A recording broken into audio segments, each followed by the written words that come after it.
दोपहर का युग था और उस युग में एक घटना घटी द्रौपदी चीरहरण की। कहते हैं कि जुए की लत अगर किसी को लग जाए या तो बर्बाद करती है या तो आबाद करती है। लेकिन महाभारत के इस काल में जब द्वापर युग चल रहा था, उस दौरान जिसमें युधिष्ठिर अपनी पत्नी को ही जुए के फड़ में हार गए थे। और फिर क्या था, दुर्योधन ने आदेश दिया दुशासन को, और दुशासन ने द्रौपदी को भरी सभा में उनकी साड़ी को खींचना शुरू करता है। उस समय भगवान श्री कृष्ण ने दुशासन से द्रौपदी की रक्षा की और अपनी शक्तियों के बल पर द्रौपदी की साड़ी की इतनी लंबाई कर दी कि दुशासन खींचते खींचते थक गया, लेकिन साड़ी खत्म होने का नाम नहीं ले रही थी। अब आप सोच रहे होंगे कि आज हम आपको एक ऐसी कहानी क्यों सुना रहे हैं। दरअसल कलयुग में भी एक ऐसे ही युधिष्ठिर है जिसने अपनी पत्नी को ही महज 3000 रुपए के बदले जुए में हार किया। बस फिर क्या था, यहीं से कहानी की शुरुआत होती है। मामला झांसी का है, मौरानीपुर थाना क्षेत्र का। यहाँ पर एक गांव में एक युवक जुए में महज 3000 रुपए में अपनी पत्नी का सौदा अपने दो दोस्तों से कराया। होता कुछ यूं है कि वह दोनों दोस्त उसकी पत्नी को लेने घर भी पहुंच जाते हैं और पति जो था अपनी पत्नी पर दबाव बना रहा था कि वह पत्नी उसकी एक रात के लिए उन दोनों दोस्तों के साथ चली जाए। लेकिन पत्नी इस बात से भड़क उठी। फिर क्या था, जब पत्नी उस युवक के परिवार वालों को यह खबर लगती है तो वह लोग मौके पर पहुंचते हैं और उसकी पत्नी को ले जाते हैं, थाने ले जाते हैं। जिसके बाद इस पूरे मामले को उठाया जाता है।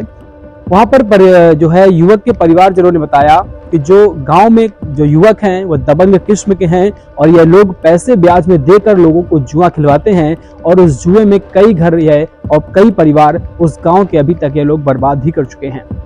मामला पहुंचता है मौरानीपुर थाना प्रभारी जेपी पाल के पास।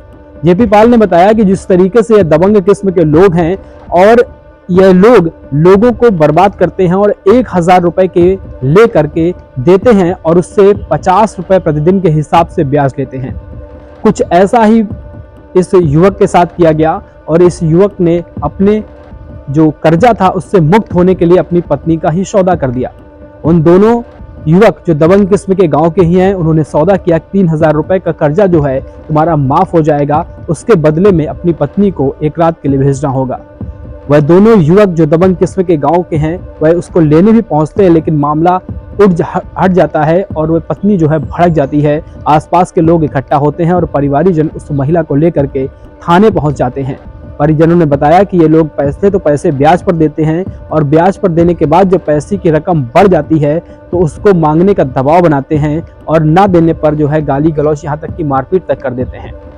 इसके बाद पूरे मामले को लेकर के मौरानीपुर के थाना अध्यक्ष जो है जेपी पाल ने इस पूरे मामले को लेकर कहा है कि इस पर कार्रवाई भी की जाएगी और अभी फिलहाल जांच चल रही है।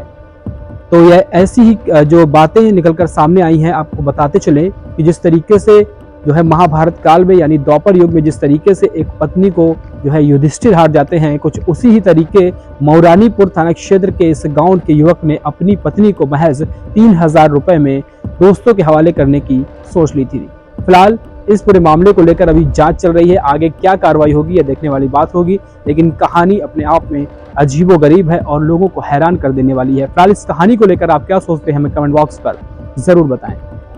ये शिकायत ही है कि मतलब हमारे जो पति हैं जो मतलब दिवाली पे जुआ खेला, इन्होंने जुआ में मतलब पैसे मतलब उन लोगों ने उधार दिए। किसने उधार दिए? ये नन्ना जो है, एक गोटीराम महाराज है जिन्होंने पैसे दिए।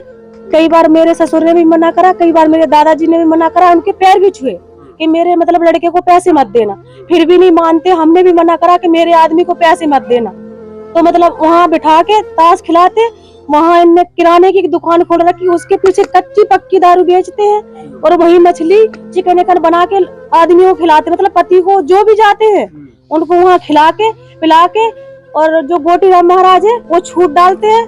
छूट डालने के बाद जो नन्ना जो है वो उधार दारू दे के और गोटीराम से पैसे दिलाता है, उधार मतलब उधार पैसे दिला के और उधार पैसे दिला देगा। जब वो पति नहीं दे पाते पैसे तो कहते अपनी औरतों के लिए क्या एक रात के लिए हमारे पास। आपसे कहा है? हाँ, हमसे कहा है, कई बार कहा हमने, कितने बार कर्जा दिया, जितने बार भी कहा उन लोगों ने। ठीक है, में अगर हार गए हो तो पत्नी को लाओ। हाँ, जुए में नहीं, जुआ हार जाते ना तो जैसे पति तो मजदूरी करता, वो तो चुका नहीं पाता क्योंकि पत्नी है, 2 बच्चे हैं, पढ़ाई लिखाई का खर्चा वो कहाँ से देगा।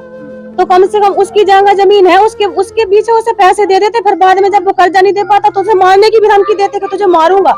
ठीक है, मारने के बाद बच्चों को गाली गलौज करते हैं, मुझे भी गाली गलौज करते हैं और कहते हैं अपनी पत्नी को लेके आओ एक रात के लिए, जब हम पैसा तुम्हारा माफ कर देंगे। अच्छा, हाँ पुलिस से शिकायत की? हाँ, पुलिस से शिकायत की थी। कल मैं 1:30 बजे गई थी एप्लीकेशन देने पर, पुलिस ने आज अभी तक कुछ आई नहीं हमारे गाँव में।